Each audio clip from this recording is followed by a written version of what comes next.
नमस्कार। आप लोगों को मकर संक्रांति की बहुत बहुत शुभकामनाएं, बहुत बहुत बधाई।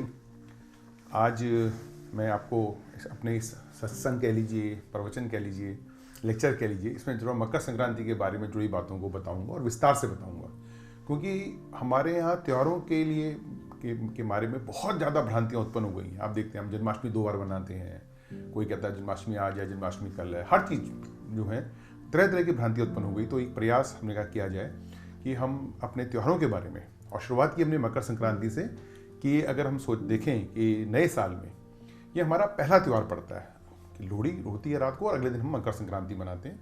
तो आज हम मकर संक्रांति के बारे में बात करेंगे। मकर संक्रांति जैसे आप नाम से देख रहे हैं, 2 शब्द हैं इसमें, मकर और संक्रांति। हमारे ज्योतिष शास्त्र में 12 राशि हैं, मेष से लेकर मीन तक। मेष, वृष, मिथुन, कर्क, सिंह, कन्या, तुला, वृश्चिक, धनु, मकर, कुंभ और मीन। जो हमारे सूर्य भगवान हैं वो एक राशि में 1 महीना रहते हैं, और जब वो एक राशि से दूसरी राशि में जाते हैं तो उस घटना को हम संक्रांति कहते हैं, जिसको आप इंग्लिश में ट्रांजिशन कहते हैं, from one place to another place, that is called transit. तो आज के दिन, मकर संक्रांति के दिन, सूरज भगवान धनु राशि से मकर राशि में आते हैं। अब यहाँ भी क्वेश्चन आता है कि मैंने कहा कि 12 राशि हैं, तो यस, अगर आपके मन में प्रश्न आया तो संक्रांति 12 होनी चाहिए, तो बिल्कुल ठीक, 12 संक्रांति होती है। एक वर्ष में 12 संक्रांति होती है, इसको हम कहते हैं मेष संक्रांति, वृष संक्रांति, मिथुन संक्रांति, कर्क संक्रांति। लेकिन इसमें सबसे ज़्यादा जो महत्व है और जो सबसे ज़्यादा हम जानते हैं, जो आप लोगों को पता होगा या आपने सुना होगा, वो मकर संक्रांति है। तो क्यों ये इंपॉर्टेंट है कि एक मैंने कहा, पहले हमने देखा कि मकर संक्रांति क्यों कहते हैं कि मकर राशि में सूर्य प्रवेश करते हैं धनु से, तो इसलिए मकर का, और चूंकि ट्रांजिट करते हैं, और जब सूर्य किसी नई राशि में आते हैं तो उसी दिन से नया सौर मास भी स्टार्ट होता है। जैसे कल मकर संक्रांति है 14 जनवरी को, तो कल से ही नया सौर मास जो है माघ मास, माघ का महीना स्टार्ट होगा। तो हर महीने की, हम ऐसे भी इसको कह सकते हैं कि हर महीने की, सूर्य महीने की, सौर मास की जो पहली तारीख है वो संक्रांति है, या मैं दूसरे शब्द में कहूं कि संक्रांति से ही नया सौर मास स्टार्ट होता है। जैसे अभी पूस का महीना था जिसको हम पौष कहते हैं, और मकर संक्रांति जैसी सूरज मकर में आ जाएगा तो हमारा जो नया मास हो जाएगा माघ का महीना। फिर जब सूरज 1 महीने बाद मकर राशि से कुंभ राशि में चले जाएंगे तो फिर एक संक्रांति होगी जिसको हम कहेंगे कुंभ संक्रांति, और महीने का नाम हो जाएगा फागुन का। तो आप जैसे जैसे सूरज बदलेंगे तो उस घटना को हम संक्रांति कहते हैं। तो मकर संक्रांति जो इस बार सन 2021 में है वो 14 जनवरी गुरुवार को, यानी कल है। अब कैसे पता चला कल है कि अगर आप देखेंगे ट्रांजिट को, अगर आप पंचांग देखें या आप नासा की वेबसाइट देखें तो आप देखेंगे कि कल सुबह 8:14 प्रातः 8:14 AM पे सूर्य मकर राशि में प्रवेश कर रहे हैं। और मैंने ही कहा कि सूर्य को, मकर राशि के प्रवेश को ही हम मकर संक्रांति कहते हैं। तो कल इस कारण 14 जनवरी को मकर संक्रांति है। तो कल ये मकर संक्रांति सुबह सूरज भगवान सुबह आ गए 8:14 पे, पर कितनी बार ऐसा भी होता है कि सूरज का जो मकर राशि प्रवेश होता है वो रात को 12 बजे से पहले होता है। मान लीजिए मकर संक्रांति रात को 10 बजे आया, तो उस दिन जो संक्रांति पुण्य होगा वो उस दिन का उत्तरार्ध भाग होगा। और अगर मकर संक्रांति मध्य रात्रि के बाद हुई है तो जो संक्रांति पुण्य है, मकर संक्रांति जो पुण्य है, वो जो अगला दिन होगा उसके पूर्वार्ध भाग में होगा। जैसे मैंने कहा कि इस बार मकर संक्रांति जो सूरज है 8:14 पे आए हैं, तो जो संक्रांति पुण्य होता है वो 16 घटी पहले और 16 घटी बाद तक रहता है। अब एक नया शब्द आया, घटी। एक दिन में 60 घटी होती है। जैसे आप सामान्य भाषा में आप कहते हैं कि एक दिन में 24 घंटे होते हैं, तो 24 घंटे जो है दिन का बहुत ब्रॉड डिवीजन है।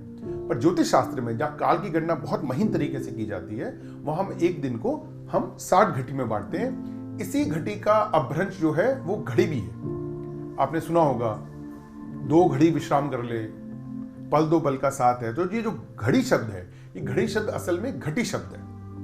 अब आप देखिए, एक दिन में 24 घंटे, एक दिन में 60 घटी, यानी 24 घंटे 60 घटी, तो एक घटी जो है वो 24 मिनट की होती है। और जैसे मैंने अभी आपसे कहा कि संक्रांति का प्रवेश 8:14 पे है और संक्रांति का पुण्य 16 घटी पहले और 16 घटी बाद। तो 8:14 में अगर आप 16 घटी जोड़ेंगे, एंड 1 घटी इज 24 मिनट, तो ये हो जाता है हमारा 384 मिनट, 16 इंटू 24 384 मिनट्स, यानी मोटा मोटा 6 घंटे 24 मिनट। अगर आप 6 घंटे 24 मिनट जोड़ देंगे तो ये बनता है 14:38, यानी संक्रांति का स्नान का जो कल समय है, संक्रांति का जो पुण्य का समय है, आप संक्रांति के समय जो मैं आपको आगे बताऊंगा हमें क्या क्या करना चाहिए, स्नान करना चाहिए, दान करना चाहिए, वो कब तक कर लें, तो वो है टाइम 8:14 AM से लेकर 14:38 तक। तो मैंने आपको वैज्ञानिक आधार देने की कोशिश की। मैंने केवल ये नहीं बताया केवल कि आप 14:38 तक कर लीजिए। मेरा प्रयोजन इस बात पे है कि 14:38 तक ही क्यों, तो मैं थोड़ा सा आपको फिर पीछे बता रहा हूं कि मैंने कहा कि संक्रांति का पुण्य 16 घटी तक होता है। And as I told you 1 घटी इज 24 मिनट, तो 16 इंटू 24 हमारा ये आया 384 मिनट। इसको आप घंटे में देखेंगे तो 6 घंटे 24 मिनट। तो 8:14 में सूर्य ने मकर राशि में प्रवेश किया, उसमें हमने 6 घंटे 16 मिनट और जोड़े, तो ये हो गया हमारा 14:38। दूसरी बात, मकर संक्रांति कब मनाई गई ये मैंने बताया। अब इसी बात को मैं आगे ले जाता हूं कि मकर संक्रांति क्यों मनाते हैं, why it is so important. जैसे मैंने कहा कि 12 संक्रांतियां होती हैं, पर मकर संक्रांति क्यों, हम कल इसी के बारे में जानते हैं। अपने बचपन से देखा भी होगा, आपकी मम्मी दादी मंदिर में जा रही हैं, दान दे रही हैं, घर में खिचड़ी भी खाई हुई है आपने, कुछ नहीं किया होगा तो खिचड़ी तो जरूर खाई हुई है आपने। तो ये खिचड़ी ही क्यों खाई, तो मकर संक्रांति जो है क्यों मनाई जाती है कि इसमें एक घटना और होती है।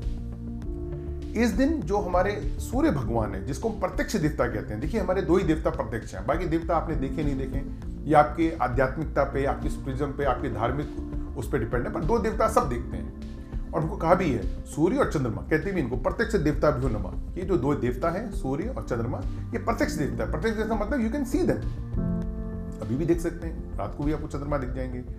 तो और सबसे ज्यादा असर, क्योंकि ये प्रत्यक्ष देवता है, they are nearest to our planet, तो सबसे ज्यादा असर भी इन्हीं का हमारी जिंदगी में पड़ता है। इसलिए आपने देखा होगा हमारे जो ज्यादातर त्योहार होते हैं उसमें या तो हम सूर्य की उसमें पूजा करते हैं, या फिर चांद की।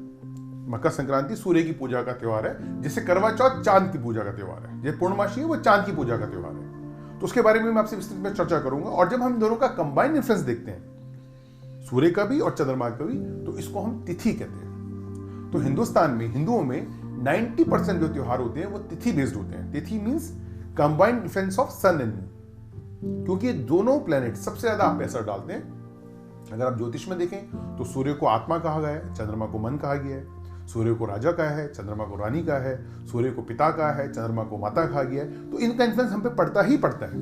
तो जब इनके कंबाइंड इन्फ्लुएंस को देखे जाए तो उन त्योहारों को हम तिथि कहते हैं। इसलिए आप देखिए, कोई भी त्योहार आप मन में ध्यान रखिए, गणेश चतुर्थी, नाग पंचमी, रामनवमी, निर्जला एकादशी, धनतेरस, भैया दूज, आप कुछ भी बोल दीजिए, रामनवमी, विजयदशमी, ये सारे त्योहार जो है ये तिथि बेस्ड है। जब हम कहते हैं गणेश चतुर्थी तो it's not 4th of English date, चतुर्थी 4 तारीख नहीं है। जब मैं कहता हूं नाग पंचमी तो ये 5 तारीख नहीं है।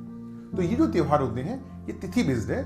लेकिन जो ये मकर संक्रांति है ये केवल सूर्य की गति पे बेस्ड है। जैसे इसमें चांद का कोई लेना नहीं है। और बहुत कम त्योहार है हिंदुस्तान में जो केवल सूर्य की गति से, जो केवल सूर्य पे ही कैलकुलेट किए जाते हैं। इसमें मैंने कहा कि सूर्य जिस दिन मकर राशि में आएगा, अगर मैं इसको एस्ट्रोनॉमी में बोलूं तो 30 डिग्री की एक राशि होती है। 30 डिग्री, जैसे हम कहते हैं 30 दिन का एक महीना, 7 दिन का एक हफ्ता, तो ऐसी 30 डिग्री को हम एक राशि कहते हैं। तो अगर 0 से 30 डिग्री भी कोई चीज है तो हम उसको कहेंगे मेष राशि है, जिसको आप इंग्लिश में एरीज कहते हैं। अगर इसको 30 से 60 बोला गया तो ये इसको वृष राशि कहा गया। मैं एक ही बात है, मैं कहूं शुक्र 42 डिग्री पे है या मैं ये कहूं शुक्र वृष राशि में, वो एक ही बात है। जैसे मैंने कहा, अगर मैं आपसे पूछूं कि मेरा जन्म 115वें दिन में हुआ है साल के, तो आपके लिए मुश्किल हो जाएगा बताना कि मेरा जन्म कब हुआ है।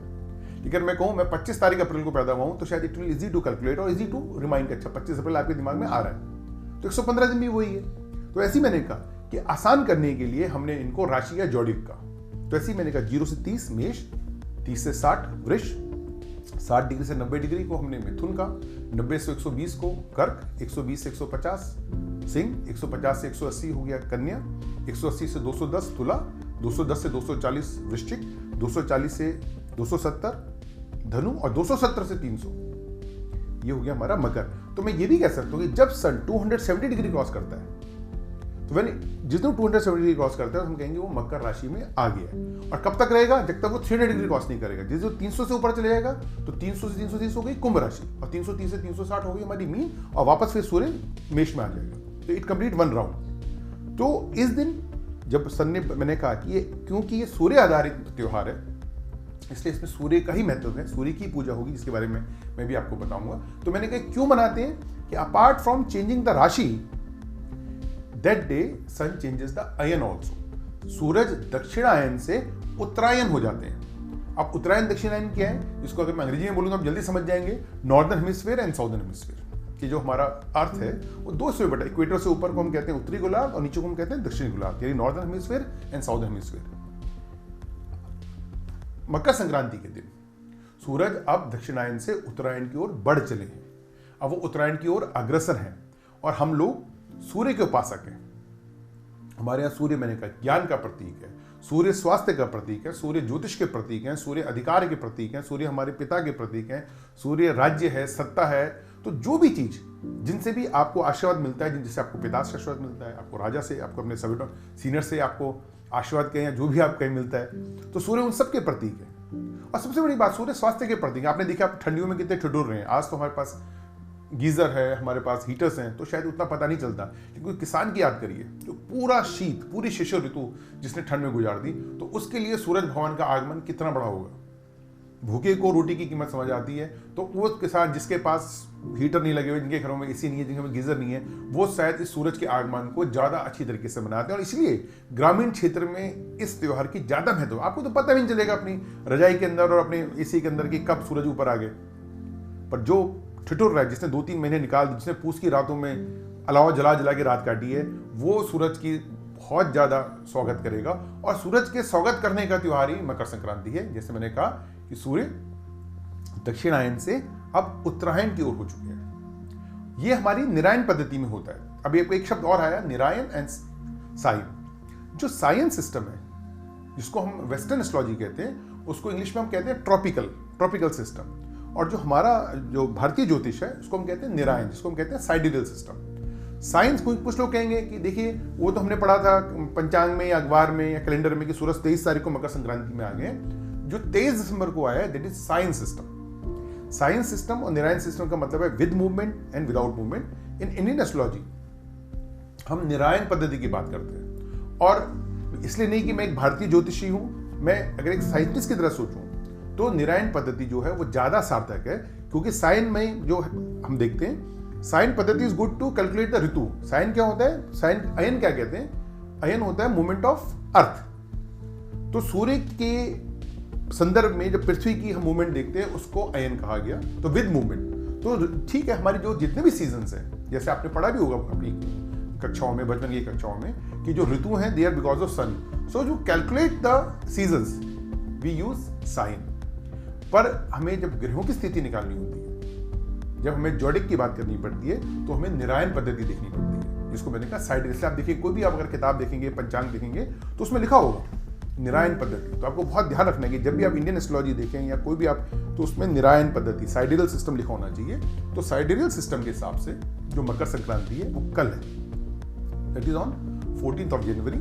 और मैंने आपको बताया कि सुबह 8:18 पे सूर्य भगवान मकर राशि में प्रवेश कर रहे हैं। तो मैं आपसे क्या चाहूंगा कि जब भगवान आपके घर आते, देखिए अतिथि भी आपके घर आता है, तो आप घर से बाहर निकल के उसका स्वागत करते हैं। जितना बड़ा अतिथि देखा होगा, कभी आपकी लड़की के लिए रिश्ते वाले आते हैं तो आप उनको ड्राइंग रूम में नहीं रिसीव करते, आप उनको गेट पे रिसीव करते हैं, और ज़्यादा ही है तो आप कॉलोनी के गेट पे जाके रिसीव करते हैं। तो सूर्य भगवान जी बहुत बड़े भगवान है। सूर्य भगवान क्या चीज़ है, आप किसी विदेशी से पूछो जो बेचारा एक महीना गोवा में आके अपने शरीर को गर्म कर रहा होता है, तो उन सूर्य भगवान का साक्षात दक्षिण गोलार्ध से आपकी भूमि में, आपके हेमिस्फीयर में आ रहे हैं, तो उनके स्वागत के लिए बाहर निकलिए। तो ये सबसे बड़ा महत्व है कि सूर्य भगवान आपके घर आ रहे हैं। अब आप उनका स्वागत कैसे करते हैं? Do like, share and subscribe our channel.